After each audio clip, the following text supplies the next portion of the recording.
Assalamualaikum warahmatullahi wabarakatuh.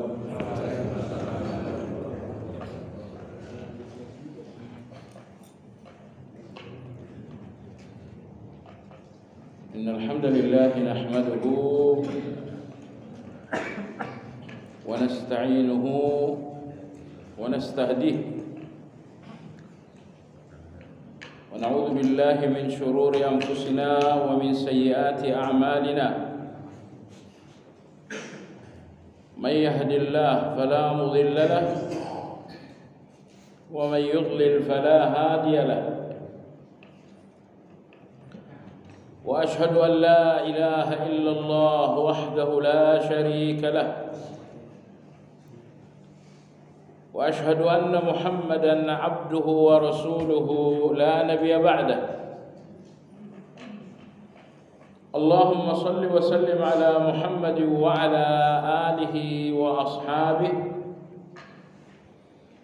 ومن اهتدى بهديه إلى يوم الدين. يا أيها الذين آمنوا اتقوا الله حق تقاته ولا تموتن إلا وأنتم مسلمون. Kaum muslimin wal muslimat rahimakumullah. Hari ini tanggal 27 Rajab diyakini sebagian kaum muslimin sebagai hari jatuhnya peristiwa Isra wal Mi'raj. Orang-orang dalam menyikapi Isra Mi'raj, pertama ada yang tidak melakukan apa-apa. Misalnya sibuk di rumah, sibuk dengan pekerjaan, sehingga mereka tidak melakukan apapun. Kelompok seperti ini tidak apa-apa. Dia tidak berdosa, tentu tidak berpahala juga. Kelompok yang kedua adalah orang-orang yang menggunakan momentum itu untuk mengkaji peristiwa yang diperkirakan terjadi pada hari itu. Kelompok yang kedua ini pun tidak masalah, dan ini yang kita lakukan. Karena hari ini diperkirakan adalah hari Isra wal Mi'raj, hari kita semuanya libur bekerja, libur beraktivitas. Kita manfaatkanlah momentum libur ini untuk mengkaji peristiwa tersebut. Nomor 2 ini pun tidak masalah. Nomor 3 ini yang khilafiyah, yaitu orang-orang yang menghari rayakan. Orang yang menghari rayakan ini yang sebagian pro, sebagian kontra. Nah, kita lepas dari kelompok yang ketiga ini, maka hari ini kajian ini murni kajian terhadap satu peristiwa, bukan menghari rayakan. Jemaah sekalian yang saya hormati, begitu banyak pendapat-pendapat seputar Isra wal Mi'raj, mengenai tahunnya tahun berapa, mengenai bulannya bulan berapa, bulan apa, dan tanggalnya tanggal berapa. Ini semuanya tidak ada kesepakatan di kalangan ulama.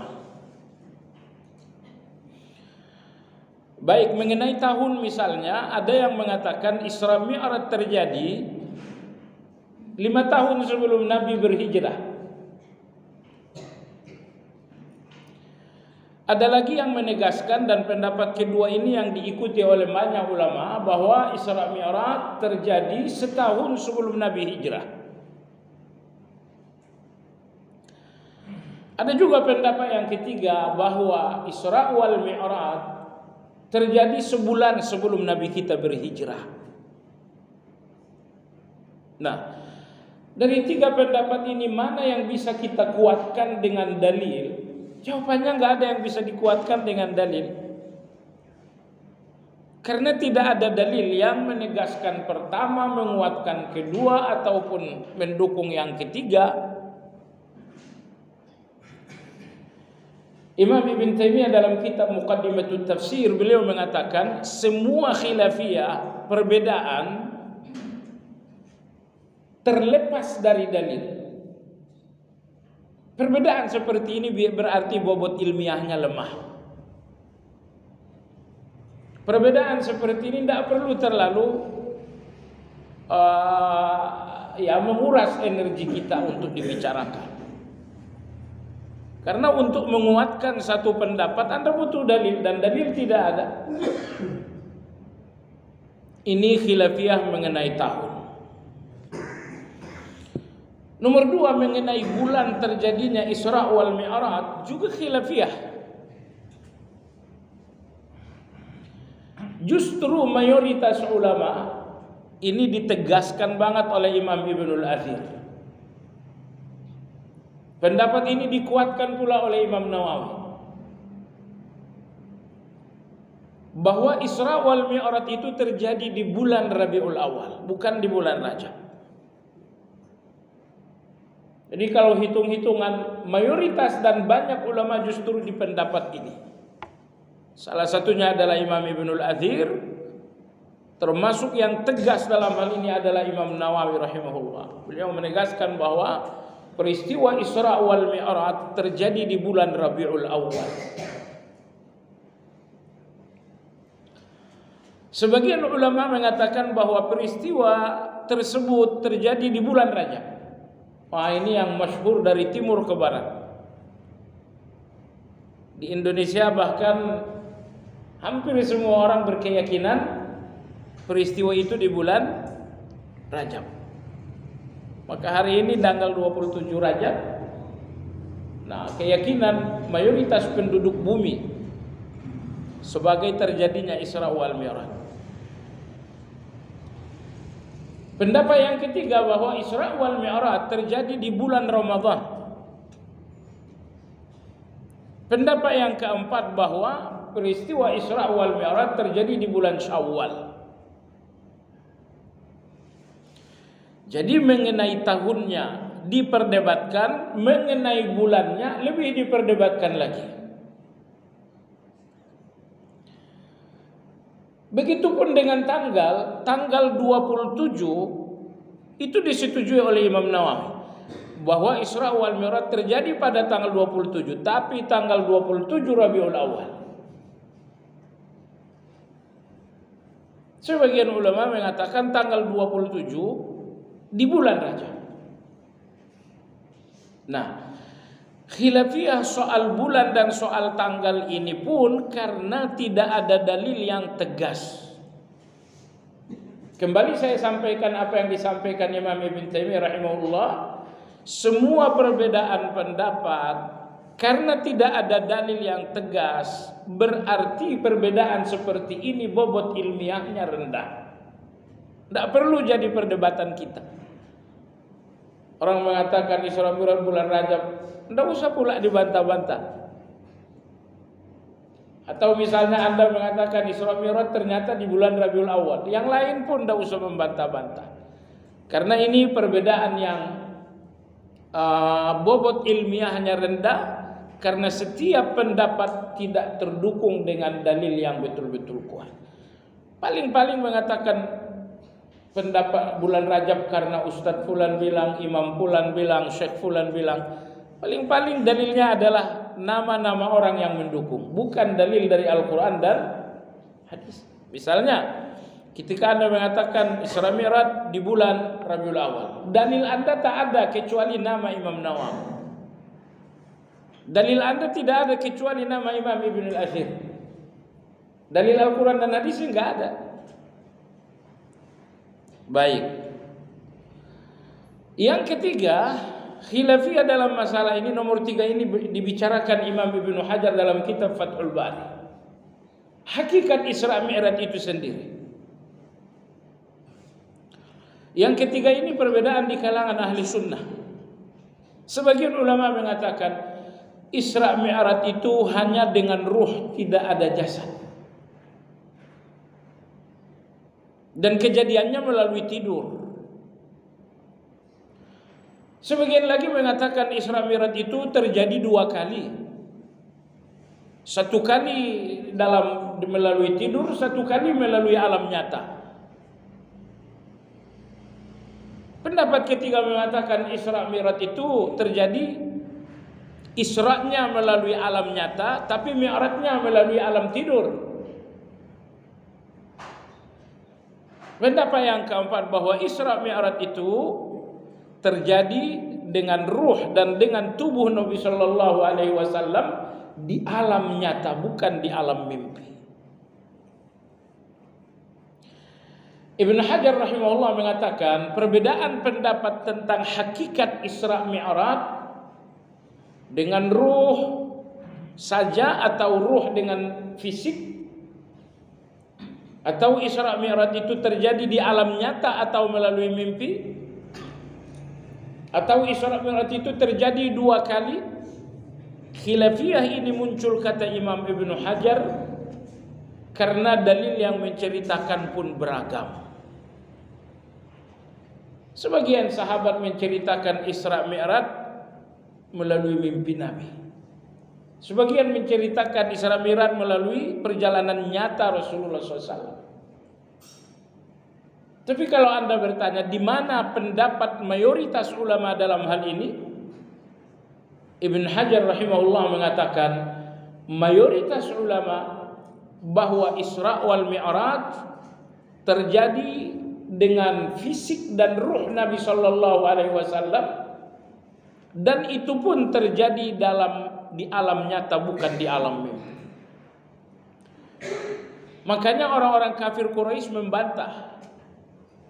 Dalam hadis Ibnu Abbas radhiyallahu anhu, sepulangnya Nabi alaihi salatu wasallam dari perjalanan tersebut, beliau duduk tak jauh dari Hijr Ismail. Orang yang pertama kali menyapa Nabi adalah Abu Jahal. Beliau mengatakan, Muhammad, kabar apa lagi hari ini? Kata Nabi sallallahu alaihi wasallam, semalam saya Isra ke Baitul Maqdis, lalu Mi'raj ke atas langit yang ke-7. Kemudian Abu Jahal mengatakan, kamu tanggung jawab enggak kalau saya kumpulkan orang Mekah? Kata Nabi sallallahu alaihi wasallam, iya, saya katakan saya tanggung jawab. Nah, maka dikumpulkanlah penduduk Mekah. Lalu Nabi menyampaikan peristiwa itu. Sebagian bertepuk tangan, melecehkan, sebagian meletakkan tangan di kepala karena kagum, sebagian mendustakan. Nah, reaksi orang-orang yang mendustakan menunjukkan bahwa Isra Mi'raj itu adalah dengan fisik. Seandainya Isra wal Mi'raj itu adalah perjalanan mimpi Nabi Sallallahu Alaihi Wasallam, tidak mungkin ada orang yang mendustakan. Karena kalau beliau mengatakan saya mimpi, semua orang percaya kalau mimpi. Tapi ketika beliau mengatakan ini ada orang-orang Mekah, sejumlah mereka mendustakan, menertawakan, enggak percaya, menunjukkan bahwa Isra wal Mi'raj itu adalah nyata. Alam nyata dengan fisik Nabi Sallallahu Alaihi Wasallam. Jemaah sekalian yang saya hormati, maka dalam surat Al-Isra Allah ceritakan Isra Mi'raj dalam status Nabi sebagai abdun. Subhanalladzi asra bi'abdihi. Maha suci Allah yang memperjalankan hambanya. Tidak dinamakan hamba kalau tidak ada fisik dan ruh. Karena abdun hubungannya dengan ibadah. Seseorang dinamakan abdun kalau dia menjalankan ibadah atau bisa melakukan ibadah. Adapun ruh saja, tidak ada ibadah yang disyariatkan bagi ruh. Orang-orang yang sekarang telah wafat, mereka hidup di alam ruh. Apakah ada ibadah bagi mereka? Tidak ada. Maka ketika Allah menceritakan Isra Mi'raj itu terjadi terhadap seorang abdun, menunjukkan bahwa itu adalah nyata. Sebab kalau itu adalah alam ruh, alam mimpi, tidak mungkin Allah menyebut nabinya dengan abdun. Karena alam mimpi dan alam ruh tidak lagi ada tugas-tugas ibadah di mana seseorang disifati dengan abdun. Baik jemaah sekalian yang saya hormati, Isra wal Mi'raj diceritakan dalam agama kita dengan dalil yang berbeda.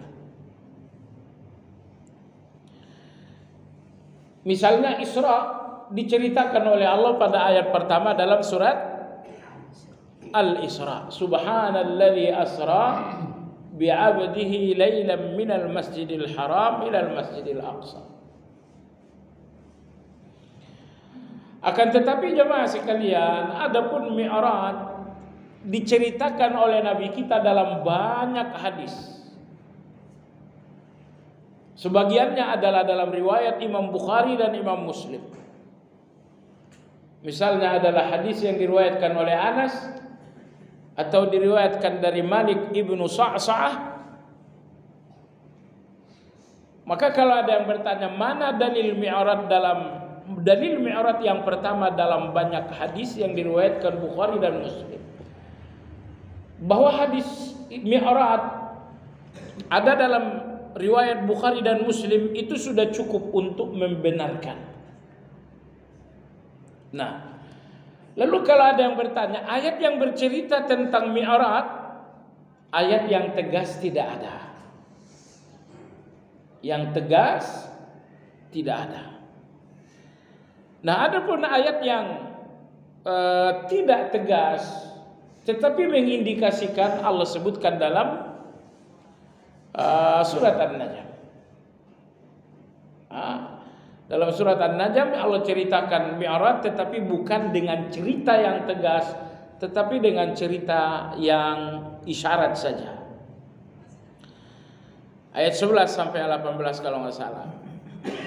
Tapi bahwa Mi'raj tidak diceritakan dengan bahasa yang tegas bukan jalan untuk mengingkari Mi'raj, karena Mi'raj ini telah diceritakan Nabi dalam hadis-hadis yang diriwayatkan oleh Imam Bukhari dan Imam Muslim. Jemaah sekalian, latar belakang Isra wal Mi'raj. Isra Mi'raj terjadi di tahun duka cita. Tahun di mana Nabi Shallallahu Alaihi Wasallam kehilangan paman beliau Abu Talib. Sosok yang selama ini betul-betul membackup perjuangan beliau. Pada tahun itu pula Nabi Shallallahu Alaihi Wasallam kehilangan Ummul Mukminin, istri tercinta Khadijah radhiyallahu anha. Kematian dua orang ini benar-benar punya dampak terhadap dakwah dan kehidupan Nabi Shallallahu Alaihi Wasallam, di mana beliau semakin dihina, beliau semakin diintimidasi, sehingga Nabi Shallallahu Alaihi Wasallam berpikir untuk membawa dakwah ini ke negeri Taif. Kenapa Taif yang menjadi pilihan? Karena di kota Taif terdapat satu kabilah yang paling berpengaruh di negeri Arab, yaitu kabilah Sakif namanya. Sekiranya kabilah Sakif ini mau menerima Islam, hampir diperkirakan semua penduduk Mekah akan menerima. Maka Nabi Shallallahu Alaihi Wasallam melihat, saya harus ke Taif. Seandainya kabilah Sakif menerima dakwah ini, niscaya Mekah ini akan turun saja. Nabi kita berjalan menuju Taif. Pendapat yang lebih kuat, beliau tidak berkendaraan tapi berjalan kaki. Jarak antara Mekah dengan Taif 110 km. Dan itu bukan jalan datar, tapi jalan mendaki, menurun. Dan yang mendaki pun bukan mendaki gunung tanah seperti di Indonesia, melainkan gunung batu. Gunung batunya pun bukan gunung batu yang mulus, tetapi gunung batu yang terjal dan kasar. Sedikit kurang hati-hati, kaki akan terluka. Jadi 110 km Makkah dan Taif bagi orang yang menggunakan kendaraan. Karena menuju Taif itu ada 2 jalur. Jalur kendaraan besar itu 110 km. Yang kedua adalah jalur kendaraan kecil. Ini lebih cepat, 90 sekian kilometer.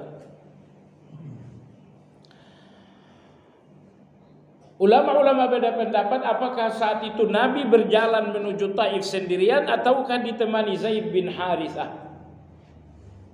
Ini perdebatan pula di kalangan ulama sejarah. Sampai di Taif, Nabi kita menjumpai 3 pemuka Taif. Yang pertama Mas'ud, yang kedua Habib, yang ketiga adalah Abdu Yalail.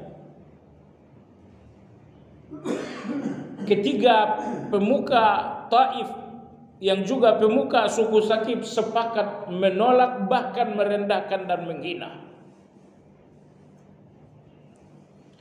Walau ketiga pemuka ini menolak, menghina, Nabi SAW tetap berada di Taif berdakwah selama 10 hari.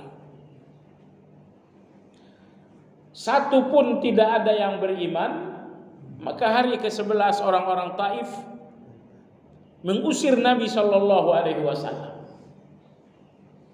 Pengusiran itu pun dengan cara yang sangat keji. Orang-orang Taif berbaris 2 baris, kanan dan kiri, 2 saf. Maka Nabi disuruh keluar dari Taif di antara 2 saf ini, sambil dihardik, sambil dihina, dan sambil kaki beliau dilempari. Mereka memang tidak melempari wajah dan tubuh Nabi, tapi Nabi berjalan sambil kakinya dilempari oleh penduduk Taif. Bengkak, berdarah-darah, terluka-luka kedua kaki Nabi terus berjalan di antara 2 saf ini, dan semuanya melempari. Bahasa gampangnya beliau dikeroyok 1 kota. Beliau tidak dikeroyok 2-3 orang, tapi 1 kota yang mengeroyok beliau sallallahu alaihi wasallam. Selesai dari Taif, beliau berjalan dengan pikiran kosong. Pikiran kosong, benar-benar kosong. Saya kira Anda pernah mengalami pikiran kosong. Enggak tahu arah mau ke mana. Sampai akhirnya beliau ada di sebuah kebun anggur milik 2 orang kakak beradik, Rabi'ah dan Syaibah. Dua-duanya beragama Kristen. Beliau beristirahat, dan 2 kakak beradik pemilik kebun anggur itu meminta kepada petugas kebun agar memberikan anggur kepada Nabi. Sang petugas kebun memberikan anggur, karena Taif ini negeri yang subur sekali. Besok-besok kita pergi ke Taif insyaallah. Kita makan buah delima, dan paling enak lagi stroberi. Di Indonesia tidak bisa kita makan stroberi karena asamnya luar biasa. Tapi kalau stroberi Taif itu enak sekali. Manis campur kecut itu enak. Coba Anda rasakan sendiri sekarang. Nabi mengambil buah anggur. Lalu beliau mau makan dengan bismillah. Petugas kebun yang bernama Adas berkata, "Kamu ngomong apa barusan?" Kata Nabi, "Saya mengucapkan bismillah." Kata Adas, "Tidak ada orang sini yang makan dengan mengucapkan itu. Emangnya kamu siapa?" Kata Nabi SAW, "Kalau kamu siapa?" Beliau mengatakan, "Nama saya Adas, asal kampung dari Nainawa." Kata Nabi SAW, "Kalau kamu dari Nainawa, berarti kamu satu kampung dengan Yunus alaihissalam."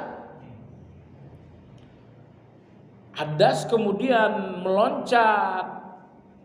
Beliau kaget. Beliau mengatakan, di sini nggak ada yang tahu nama Yunus, kok kamu tahu?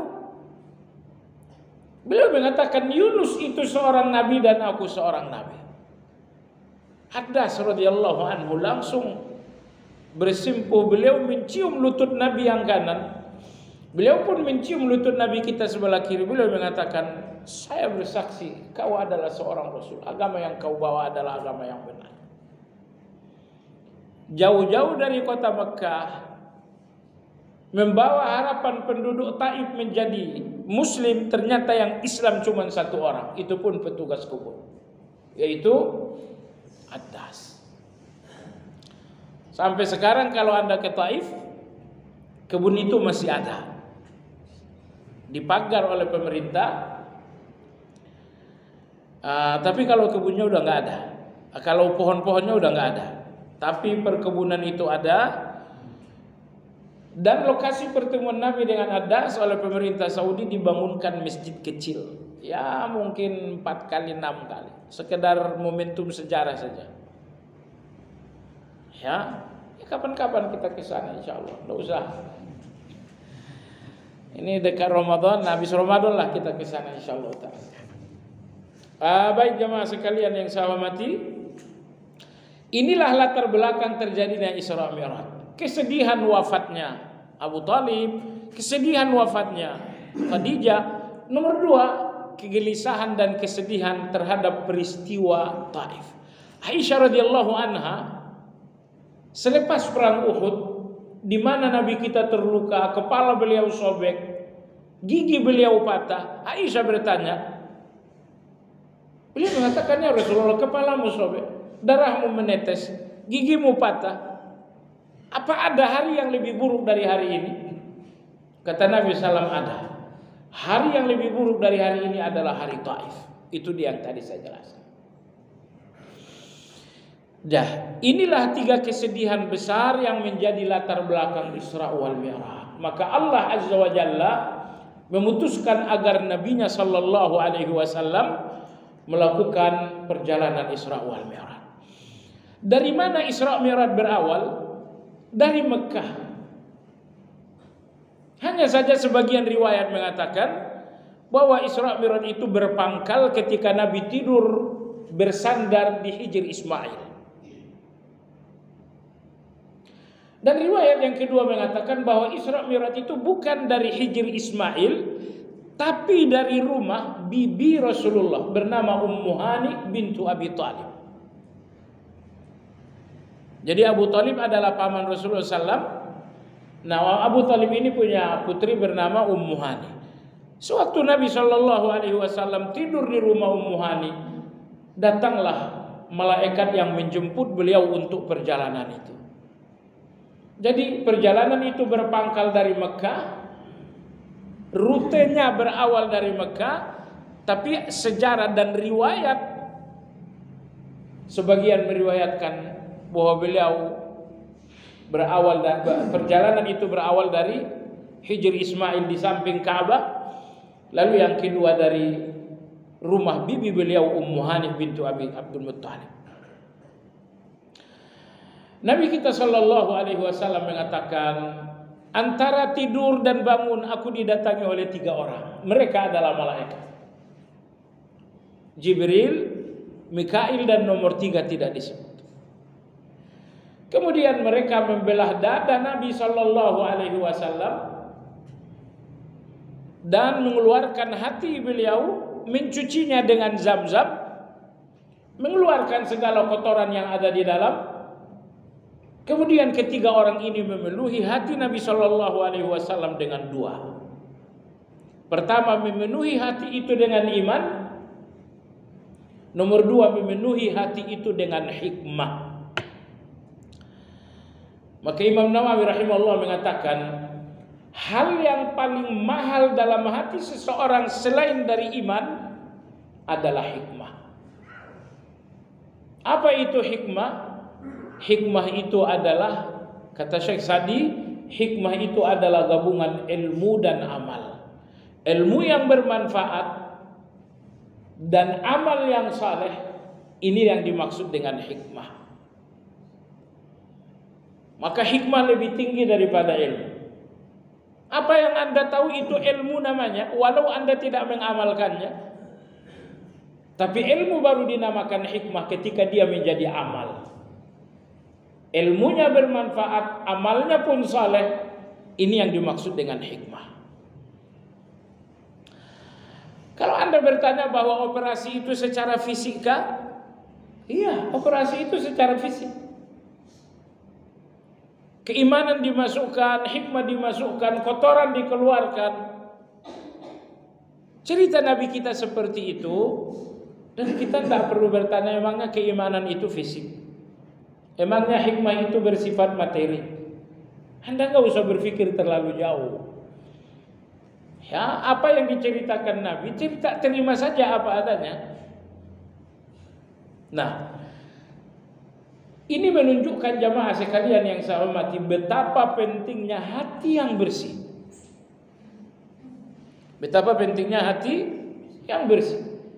Sehingga perjalanan Isra dan Mi'raj ini tidak dimulai sebelum hati beliau dibersihkan. Maka saya katakan kepada kita semua jamaah sekalian, selalu bersihkan hati Anda. Jangan ada kotoran hati ini dalam hubungan Anda dengan Allah, dan jangan pula ada kotoran hati ini dalam hubungan Anda dengan manusia. Maka di antara doa Nabi kita SAW, wa as'aluka qalban salimah. Ya Allah, aku minta kepadamu hati yang sehat. Jadikan itu doa sehari-hari.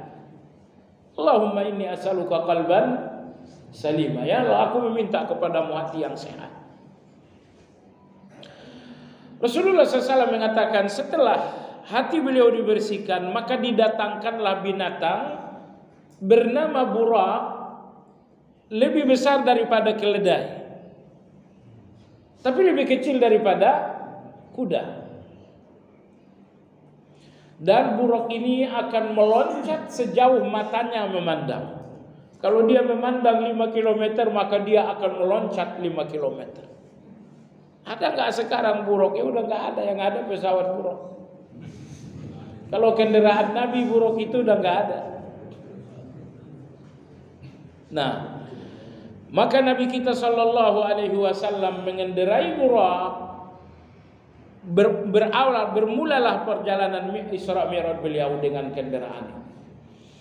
Dalam perjalanan Jibril mengatakan, turunlah, ini satu tempat bernama Thayyibah, tempat nantinya kamu akan berhijrah. Maka Nabi salat di Madinah.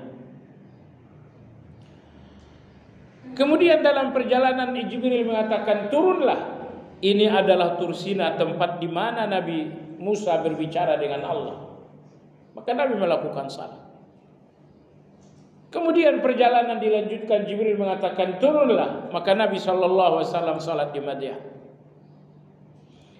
Kemudian perjalanan dilanjutkan lagi ke Baitul Maqdis, turunlah, maka Nabi kita SAW turun untuk melakukan salat di Baitul Maqdis. Dan ini khilafiyah juga. Apakah salat di Baitul Maqdis sebelum Mi'raj atau sesudah Mi'raj? Imam Ibnu Katsir rahimahullah beliau mengatakan salatnya Nabi di Baitul Maqdis mengimami nabi-nabi ini setelah Mi'raj ke langit, bukan sebelum. Tapi Ibnu Hajar rahimahullah taala beliau mengatakan salatnya Nabi di Baitul Maqdis mengimami para nabi-nabi itu sebelum Mi'raj. Sebelum dan sesudah khilafiyah berarti Anda hanya perlu tahu Nabi salat di sana. Soal waktunya khilafiyah tadi. Jemaah sekalian, yang menjadi imam adalah Nabi, yang menjadi makmum adalah nabi-nabi yang lain. Ini pun khilafiyah. Semua nabi kah atau sebagian nabi? Ini pun khilafiyah juga. Semua nabi atau sebagian saja, khilafiyah di kalangan ulama. Tapi yang pasti Nabi salat mengimami nabi-nabi. Beliau mengimami nabi-nabi dalam bentuk mereka ruh atau dalam bentuk mereka bertubuh fisik. bertubuh kasar, bertubuh materi. Nabi kita mengimami para nabi-nabi 2 kali. Pertama di Baitul Maqdis, dan yang kedua nanti di Baitul Ma'mur. 2 kali beliau mengimami nabi-nabi, Baitul Maqdis, Baitul Ma'mur. Beliau mengimami mereka dalam bentuk ruh atau dalam bentuk fisik atau bagaimana? Pertanyaan ini dijawab oleh Imam Ibnu Hajar, dijawab juga oleh Imam Ibnu Taimiyah. Ibnu Hajar menjawab dalam Fathul Bari jilid yang ke-7, Ibnu Taimiyah menjawab dalam kitab Majmu' Fatawa dalam jilid yang ke-4, bahwa Nabi sallallahu alaihi wasallam mengimami para nabi di 2 tempat ini. Beliau mengimami roh mereka yang telah dijelmakan oleh Allah menjadi fisik. Mengimami ruh mereka yang telah dijelmakan oleh Allah menjadi fisik. Ya, misalnya beliau mengimami Musa, yang hadir adalah roh Nabi Musa, tapi Allah jelmakan dalam fisik beliau sewaktu hidup. Bagaimana bentuknya itu? Cukup Nabi saja yang lihat, Anda nggak perlu lihat juga. Kewajiban kita adalah beriman bahwa Nabi kita mengimami mereka 2 kali. Beliau mengimami ruh mereka yang telah dijelmakan menjadi fisik.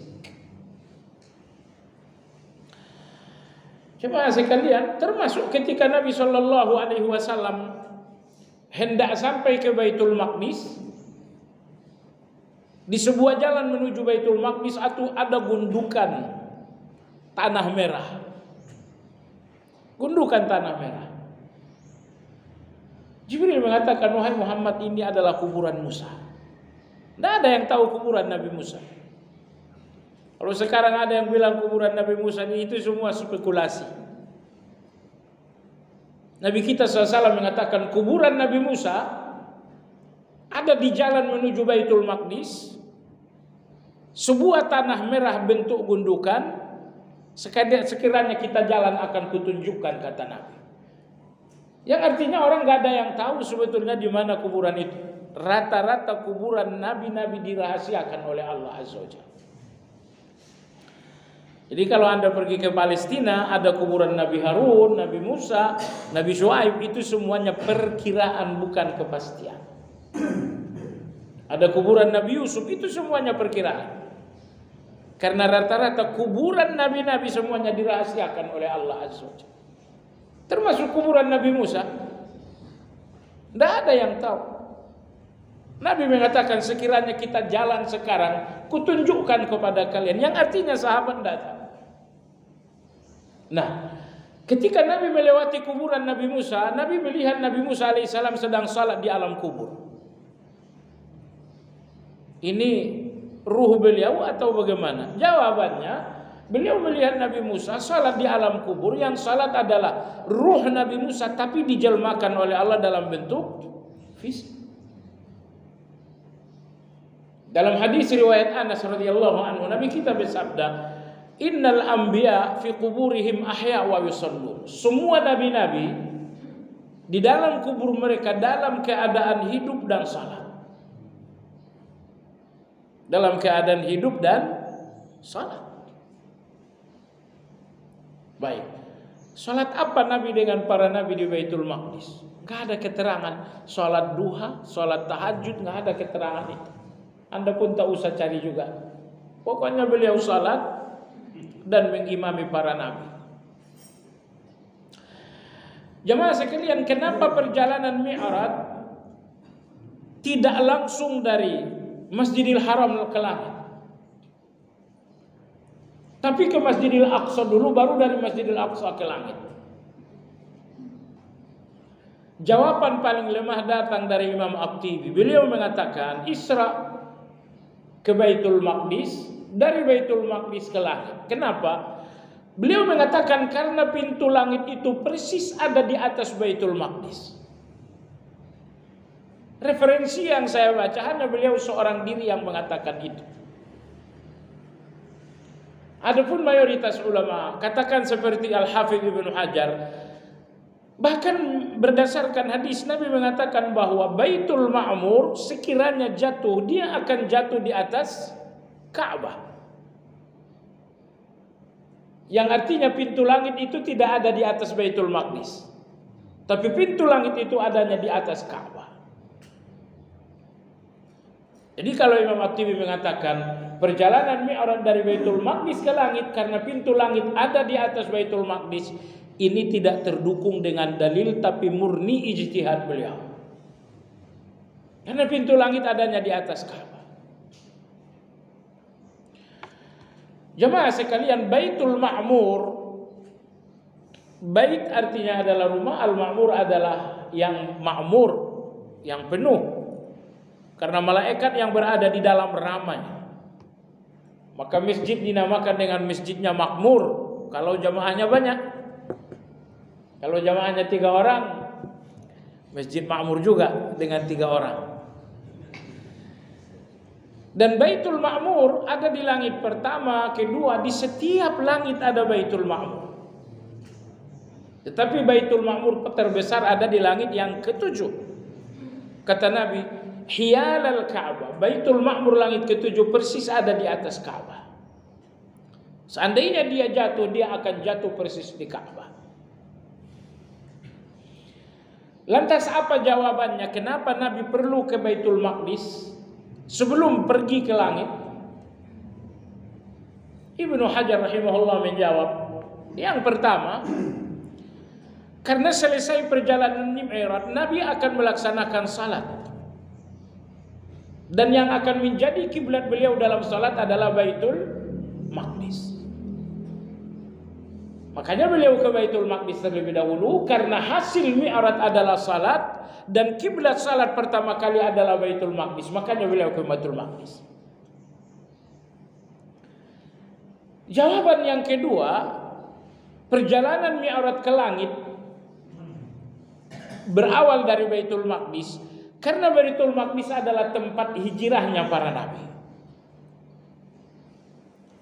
Nyaris tidak ada nabi melainkan berhubungan hijrah dengan, ada nabi yang hijrah dari Baitul Maqdis dan ada nabi yang hijrah ke Baitul Maqdis. Nabi yang hijrah ke Baitul Maqdis seperti misalnya Nabi Ibrahim, ketika beliau dibakar oleh umatnya di tempatnya sana di Persia, maka dia hijrah ke Baitul Maqdis. Nabi Musa tinggal di Mesir tapi ujungnya hijrah ke Baitul Maqdis. Walaupun akhirnya beliau tidak berhasil. Karena ketika itu Nabi Musa maksud saya, ketika itu Nabi Musa tersesat selama 40 tahun di Gurun Sinai. Dalam ketersesatan itulah beliau wafat, Nabi Harun wafat. Harun wafat terlebih dahulu baru Nabi Musa wafat, sebelum mereka berhasil memasuki Baitul Maqdis. Jadi ada nabi-nabi yang hijrah ke Baitul Maqdis seperti Ibrahim alaihissalam, seperti Musa alaihissalam. Dan ada nabi-nabi yang hijrah meninggalkan Baitul Maqdis. Nabi Yusuf alaihissalam lahir di Baitul Maqdis, tapi dia meninggalkan Baitul Maqdis tinggal di Mesir. Yakub alaihissalam lahir tinggal di Baitul Maqdis, tapi setelah Yusuf menjadi penguasa di Mesir, maka beliau hijrah meninggalkan Baitul Maqdis. Jadi karena semua nabi-nabi memiliki hubungan hijrah dengan Baitul Maqdis, ini alasan kedua sehingga Nabi pun dalam perjalanan Isra menuju Baitul Maqdis. Jemaah sekalian yang saya hormati, selesai melakukan di Masjid Al-Aqsa, Nabi SAW mengikat burak itu di halaqah, yaitu pegangan pintu Baitul Maqdis. Jadi ini Baitul Maqdis ada pintunya dan pintunya ada pegangan. Nabi kita mengikat burak di pegangannya karena semua nabi-nabi pun mengikat binatang kendaraan mereka di tempat yang sama. Setelah itu barulah kemudian Nabi SAW menempuh perjalanan langit. Dan dalam perjalanan langit ini Nabi kita SAW bersama dengan Jibril dan tidak lagi menggunakan burak. Nabi kita alaihi salatu wassalam sampai di langit yang pertama, malaikat bertanya, "Siapa?" Kata Jibril, "Saya Jibril." Penjaga langit pertama bertanya, "Kamu datang dengan siapa?" Beliau mengatakan, "Aku datang dengan Muhammad." Pertanyaan yang ketiga, "Apakah dia telah diangkat menjadi Rasul?" Jibril mengatakan, "Iya, dia telah diangkat menjadi Rasul." Maka dibukalah langit pertama. Di langit pertama Nabi kita bertemu dengan Adam alaihi salam. Lalu dilanjutkan ke langit yang kedua. Jarak langit dengan bumi perjalanan berapa ratus tahun? Bukan perjalanan ringan, ini perjalanan ditempuh Nabi langsung dengan Jibril dalam fisik asli Jibril. Fisik asli Jibril terdiri dari 600 sayap. Jadi kalau ayam yang Anda lihat cuma 2 sayap, kalau Jibril memiliki 600 sayap. Nah, bersama Jibril Nabi kita ke langit pertama. Jemaah sekalian, dari langit pertama perjalanan dilanjutkan ke langit yang kedua. Di langit kedua Nabi kita bertemu dengan Nabi Yahya dan keponakannya Nabi Isa alaihi salam. Dari langit yang kedua perjalanan dilanjutkan ke langit yang ketiga. Nabi kita bertemu dengan Yusuf alaihi salam. Dari langit yang ketiga perjalanan dilanjutkan ke langit yang keempat. Nabi kita bertemu dengan Nabi Idris alaihissalam. Dari langit yang keempat dilanjutkan ke langit yang kelima. Nabi kita bertemu dengan Harun alaihissalam. Kemudian ke langit yang keenam Nabi kita bertemu dengan Musa alaihissalam. Lalu kemudian ke langit yang ketujuh Nabi kita melihat seorang laki-laki berambut keriting, berkulit coklat, duduk bersandar di Baitul Ma'mur yang berada di langit ketujuh. Kata Jibril, "Wahai Muhammad, itu adalah kakekmu Ibrahim alaihissalam." Setiap kali Nabi melewati langit, beliau bertemu dengan nabi-nabi tadi, dengan Nabi Adam. Adam mengatakan, "Marhaban bil ibni salih wan nabiyyi salih." Selamat datang wahai anakku yang saleh. Di langit yang kedua, Isa dan Yahya alaihi wassalam mengatakan, "Marhaban bil akhi salih." Selamat datang dengan saudara yang saleh. Di langit yang ketiga juga disambut oleh Nabi Yusuf. Nabi Yusuf mengatakan, "Selamat datang dengan saudara yang saleh." Semuanya mengatakan saudara yang saleh. Betapa pentingnya menjadi orang-orang yang saleh. Jadi di langit yang ketujuh Nabi kita bertemu dengan laki-laki berkulit sawo matang dengan rambut keriting, duduk bersandar di Baitul Ma'mur. Jibril mengatakan, "Wahai Muhammad, itu kakekmu Ibrahim." Nabi SAW mengucapkan salam. Ibrahim Khalilullah alaihi salam mengatakan, "Selamat datang dengan anakku yang saleh." Beliau mengatakan, "Wahai Muhammad, balligh ummataka minni salam." Sesampainya kamu ke bumi, sampaikan salamku kepada umatmu. Makanya dalam salawat salat Anda bersalawat kepada Nabi bukan dengan nabi-nabi yang lain. Kenapa? Tidak ada yang titip salam untuk Anda kecuali Nabi. Nabi bertemu dengan Adam, "Wahai Muhammad, sesampainya bumi sampaikan salam kepada umat." Tidak. Nabi Isa, Nabi Yahya, Nabi Yusuf, Nabi Idris, Nabi Harun, Nabi Musa, semuanya tak ada yang bersalam.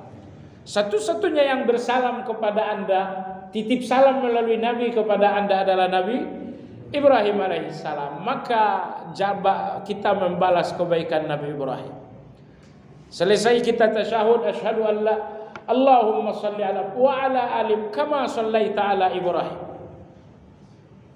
Jadi karena Nabi Ibrahim satu-satunya yang titip salam. Selanjutnya Ibrahim mengatakan, "Wahai Muhammad, sesampainya di bumi sampaikan salam kepada umatmu. Katakan kepada mereka bi annal jannata thayyibatut turba." Katakan kepada mereka bahwa surga tanahnya sangat subur. Wa annaha qay'an. Tapi walaupun surga itu tanahnya subur, dia tandus, tidak ada tanaman. Wa anna gharasaha, kabarkan kepada umatmu kalau surga mereka ingin penuh dengan tanaman, ingin penuh dengan bunga-bunga, maka hendaklah mereka memperbanyak ucapan tasbih. Maka besok sampai di surga, Anda berkunjung ke surga pula, oh Masya Allah, tamannya mantap sekali. Ini berarti orang banyak bertasbih. Banyak-banyak Anda bertasbih, subhanallah wa bihamdihi, atau subhanallahil azim. Tasbih dengan segala redaksinya adalah cara Anda untuk menanami surga Anda, insyaallah ta'ala. Baik, sampai di sana Nabi memasuki Baitul Ma'mur. Nabi kembali salat, mengimani nabi-nabi. Sekali lagi saya katakan, dalam riwayat beliau mengimami semua nabi. Sebagian mengatakan beliau mengimami dengan sebagian. Ini dua-duanya disebutkan dalam riwayat. Setelah Nabi Shallallahu Alaihi Wasallam mengimami para nabi di Baitul Ma'mur yang ada di langit yang ketujuh, Jibril mengatakan, Muhammad, kita harus naik. Maka perjalanan pun dilanjutkan ke atas langit yang ketujuh, dinamakan Mustawa, tempat di mana Allah bersemayam. Nabi Shallallahu Alaihi Wasallam mengatakan, langit pertama, kedua, ketiga, keempat, kelima, keenam, Jibril ini masih nampak biasa. Tapi setelah begitu sampai di langit yang ketujuh, Jibril berubah seperti ujung kain yang lusuh. Ujung kain yang lusuh, maksudnya Jibril ini udah nggak ada nyali sampai di langit yang ketujuh. Jadi kalau misalnya tadinya Jibril ini nampak tegar, sekarang Jibril nampak ketakutan sekali. Kalau dalam perjalanan bumi langit pertama sampai ke 6, tadinya anggaplah Jibril itu banyak berbicara. Sesampainya di langit yang ketujuh, Jibril ini kehabisan bicara. Kata Nabi SAW, sesampainya di langit yang ketujuh, ra'aitu Jibrila kal halasil bali. Aku melihat Jibril seperti ujung kain yang sangat lusuh. Enggak ada mental, enggak ada keberanian, nampaknya ketakutan, bicara pun hanya sesekali. Kenapa? Karena di atas langit yang ketujuh terdapat Allah Subhanahu. Karena di atas langit yang ketujuh ada Mustawa, dan di sanalah Nabi kita akan berbicara dengan Allah Azza wa Jalla. Maka Jibril sadar dengan keagungan Allah, kemahabesaran Allah, maka beliau digambarkan Nabi kita seperti ujung kain yang sangat lusuh. Di atas langit yang ketujuh, Nabi Shallallahu Alaihi Wasallam melihat sebuah pohon. Pohon itu dinamakan dengan Sidratul Muntaha. Allah sebutkan dalam surat An-Najm. Sidrah artinya adalah kayu. Kalau kayu seperti ini namanya syajarah, karena kayunya kecil. Kalau kayunya besar dan besar sekali, bahasa Arabnya adalah sidrah. Al-Muntaha artinya adalah ujung. Sidratul Muntaha, kayu ujung. Kenapa dinamakan Muntaha? Imam Nawawi rahimahullah menjawab, kayu ini dinamakan dengan kayu Muntaha, kayu ujung, karena maksimal makhluk hanya sampai di sana. Di atas itu tidak ada lagi makhluk. Nah, Sidratul Muntaha, kata Nabi SAW, daunnya seperti telinga gajah dan buahnya besar seperti ember. Ini bukan seperti ember besar. Kata Nabi, kal kilal. Kilal itu ember sebesar bak kamar mandi. Itu buah. Kata Nabi SAW, aku melihat ke akar pohon Sidratul Muntaha, maka aku melihat 4 mata air. 2 mata air mengalir ke surga dan 2 mata air mengalir ke bumi. Adapun 2 mata air yang mengalir ke bumi itu adalah Sungai Nil dan Sungai Efrat. Sungai Nil Anda tahu di mana itu? Dan Sungai Efrat di mana?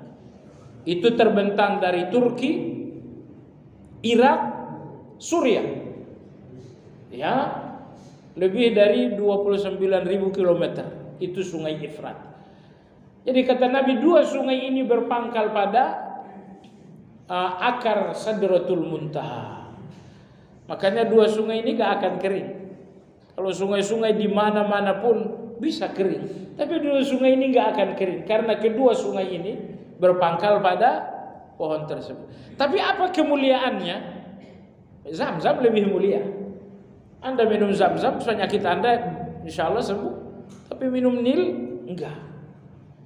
Jadi kedua sungai ini dikabarkan oleh Nabi kita berasal dari sana, berasal dari akar pohon Sidratul Muntaha.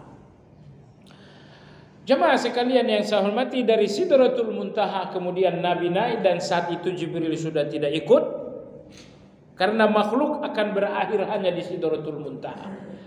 Kemudian Nabi kita berbicara dengan Allah Subhanahu wa taala, bicara A, bicara B, bicara C, dan puncak pembicaraan itu bahwa Allah mewajibkan satu ibadah yang bernama ibadah salat. Turunlah Nabi kita ke langit ke-7. Begitu sampai di langit ke-6 di stop oleh Musa. Beliau mengatakan, Muhammad dapat apa? Dan Nabi kita dapat salat 50 kali. Kata Musa, naik lagi. Enggak betul, umatmu enggak bakal bisa. Saya telah diuji oleh Allah dengan 50 salat. Umatku enggak ada yang bisa. Maka Nabi bolak-balik dari langit ke-6 ke mustawa, langit ke-6 mustawa, langit ke-6, sampai akhirnya salat itu menjadi 5. Lalu Allah mengatakan, Muhammad, itu 5 waktu salat, tetapi hitungannya 50. Karena satu kebaikan dilipat gandakan 10 kali lipat. Dalam perjalanan Mi'raj dinampakkan bagi kita surga, Nabi kita surga. Maka ulama-ulama kita menegaskan bahwa surga adanya di langit yang ke-7. Dan dalam perjalanan ini pula dinampakkan bagi kita neraka. Ya, dinampakkan neraka. Apakah Nabi masuk nerakanya? Enggak, dinampakkan. Riwayat yang sahih, Nabi melihat 3 pemandangan di neraka itu.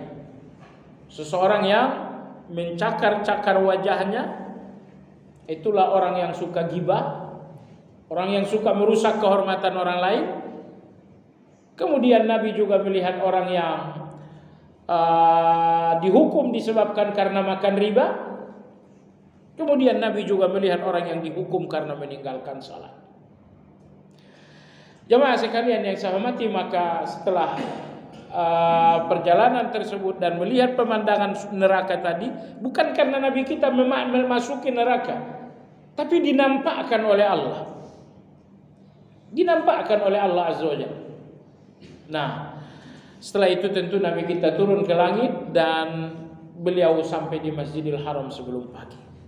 Jemaah sekalian, waktu kita sudah habis sampai di sini. Mudah-mudahan sedikit sejarah Isra Mi'raj ini dapat kita pahami. Isra Mi'raj ini adalah mukjizat terbesar kedua Rasulullah sallallahu alaihi wasallam. Apa mukjizat terbesar pertama beliau adalah Al-Qur'an. Anda tahu kenapa? Mukjizat Nabi kita air keluar dari celah-celah Jabal, tapi itu mukjizat kecil. Mukjizat Nabi SAW bahwa beliau memanggil pohon-pohon mendekat menutupi beliau qada hajat, itu pun mukjizat kecil. Makanan yang sedikit menjadi banyak, mukjizat yang kecil. Kenapa itu semuanya mukjizat kecil? Karena mukjizat tersebut hanya ada di depan segelintir orang. Adapun Al-Quran mukjizat terbesar karena ini ada di depan semua orang sampai kiamat. Dan menjadi jalan keimanan bagi banyak orang sampai kiamat. Ya, demikian kajian kita, semoga bermanfaat. Barangkali ada pertanyaan.